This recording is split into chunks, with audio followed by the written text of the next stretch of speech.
Local MLA గారి మీద బండి సంజయ్ గారు రేవంత్ రెడ్డి గారు ఎంపీగా ఉన్నప్పుడు కూడా కబ్జాలు చేస్తారు కృష్ణారావు అని చెప్పేసి కామెంట్ మీరు కూడా అన్నారు.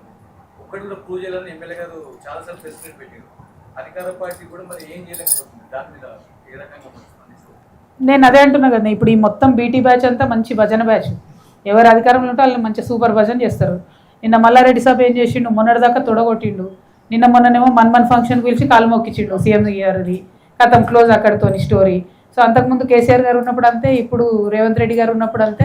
ఎక్కడికక్కడ భజన చేసుకుంటూ ఈ మేడ్చెల్లో ఉన్న ప్రజాప్రతినిధులు మాత్రం ప్రజల యొక్క సొమ్మును మంగళారతి పడుతున్నారు. కొన్ని నిరూపించగలుగుతాం, కొన్ని నిరూపించలేము.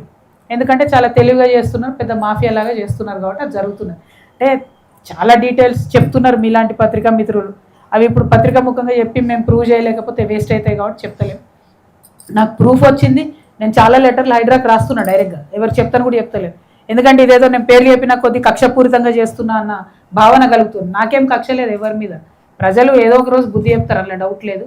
కాకపోతే ఇంత వీళ్ళు తిన్నా కూడా ఒక హాస్పిటల్ కట్టలేకపోవడం ఏంది నాకు చెప్పండి, మంచినీళ్ళు ఇవ్వలేకపోవడం ఏంది నాకు చెప్పండి. ఎందుకోసం మరి గ్లోబల్ రైజింగ్ సమిట్ ఏడ రైజ్ అవుతుంది తెలంగాణ, ఎందుకోసం పెట్టాలి ఇట్లాంటి సమిట్లు? అంతకుముందు చేసిన వాళ్ళు అంతే, ఇప్పుడు చేసిన వాళ్ళు అంతే. కాబట్టి వాటిని ప్రశ్నిస్తా ఉన్నాను, అంతేనా? అయిపోయింది. ఇంతకుముందు రాజకీయ అనుభవానికి ప్రస్తుత రాజకీయ అనుభవానికి మనకు తేడా ఉందా మేడం? చాలా తేడా ఉంది. ఇప్పుడు అంతకుముందేమో నన్ను ఓన్లీ నిజామాబాద్ కాడికి కట్టేసిరు. మా నిజామాబాదు ఇంత పేదరికం ఉండదు, ఉంటుంది పేదరికం కానీ ఇంత పేదగా ఉండదు. ఇక్కడ హైదరాబాద్లో మేడ్చల్లో ఈ ప్రాంతాల్లో చూస్తున్న పేదరికానికి కంపారిజనే లేదు. అంటే ఇక్కడ ఎక్కడెక్కడ నుంచో వలస వచ్చి అన్ని జిల్లాల నుంచి వచ్చిన వాళ్ళు, ఏమాత్రం ఇల్లు లేని వాళ్ళు, గూడు లేని వాళ్ళు భయంకరమైన పరిస్థితిలో ఉంటున్నారు. జనసాంద్రత ఎక్కువ ఉంది, ఫెసిలిటీస్ తక్కువ ఉన్నాయి. సో చాలా కొత్త కొత్త విషయాలు చూస్తున్నాం, అంటే చూడలేనటువంటి బాధాకరమైన విషయాలను కూడా చూస్తున్నాం. డెఫినెట్గా అది నాకు ఒక కొత్త స్పిరిట్ ఇస్తున్నది.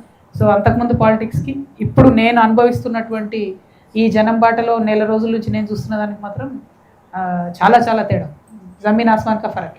Thank you. రాష్ట్ర స్థాయిలో లేనంటావా నేను?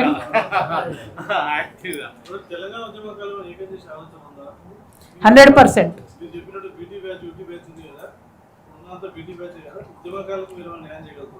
యాక్చువల్గా అయితే యూటీ బ్యాచ్ కింద మా షంబీపూర్ రాజుకు రావాలి మంత్రి పదవి, బీటీ బ్యాచ్కి వచ్చింది ఈ జిల్లాకి వెళ్ళి మంత్రి పదవి.